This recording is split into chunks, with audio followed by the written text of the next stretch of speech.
car je prends plaisir à la loi de Dieu, selon l'homme intérieur.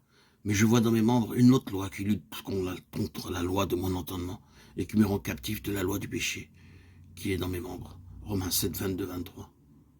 Car la chair a des désirs contraires à ceux de l'esprit, et l'esprit en a de contraires à ceux de la chair. Ils sont opposés entre eux afin que vous ne fassiez point ce que vous voudriez. Galates 5, 17. C'est une lutte incessante. Il y a deux forces absolument contraires qui se disputent le cœur du croyant. Il y a deux natures, la nature divine et la nature charnelle, qui se livrent une bataille mortelle. Quelquefois, la nature spirituelle a la victoire.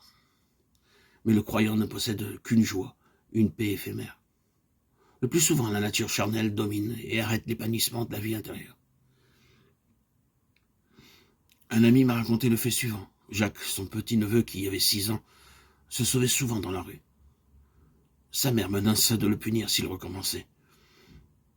La tentation se présenta bientôt. Jacques y céda. Quand il rentra, sa mère lui dit « Jacques, as-tu oublié que tu serais puni si tu me désobéissais ?»« Non, dit Jacques. Alors pourquoi t'es-tu sauvé ?»« Voilà ce qui est arrivé, maman. J'étais dans la rue, je pensais à ta défense. Il me semblait que Jésus me tirait par un bras et Satan par l'autre. Malheureusement, c'est Satan qui a tiré le plus fort. » Voilà l'expérience perpétuelle du chrétien charnel. Sa vie intérieure est pitoyable. Votre vie est-elle ainsi, faite de combats incessants et épuisants? C'est une vie de fréquentes défaites, car je sais pas ce que je fais. Je ne fais point ce que je veux, et je fais ce que je hais. Romains 7, 15. Car je ne fais pas le bien que je veux, je fais le mal que je ne veux pas. Romains 7, 19. Le chapitre 7 de l'Épître aux Romains est une biographie spirituelle, sans doute celle de Paul, à un moment donné de sa vie. Mais n'est-ce pas aussi la vôtre? La mienne? On y voit un homme qui s'efforce sincèrement de vivre une vie sainte.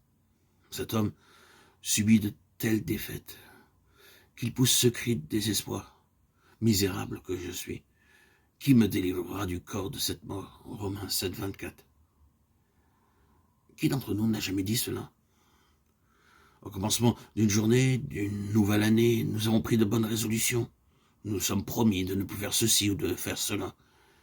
Mais à maintes reprises, nous avons été accablés par le sentiment humiliant de la défaite.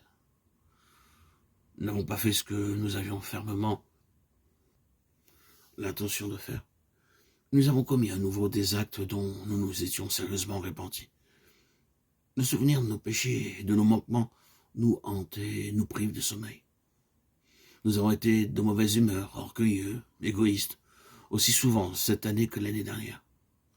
Nous avons continué à négliger la lecture de la Bible et de la prière. Et nous n'avons pas, plus qu'autrefois, l'amour des âmes. Ce n'est pourtant pas que nous manquions de bonne volonté. Nous étions très sincères quand nous avons pris ces résolutions et nous avons bien l'intention de les tenir. Ce qui est bon, je le sais, n'habite pas en moi, c'est-à-dire dans ma chair. J'ai la volonté, mais non le pouvoir de faire le bien. Romains 7, 18. Tout chrétien peut être victorieux, s'il le veut. Car après avoir fait l'expérience exprimée dans Romains 7, il doit faire celle dont l'apôtre parle dans Romains 8. Connaissez-vous cette victoire?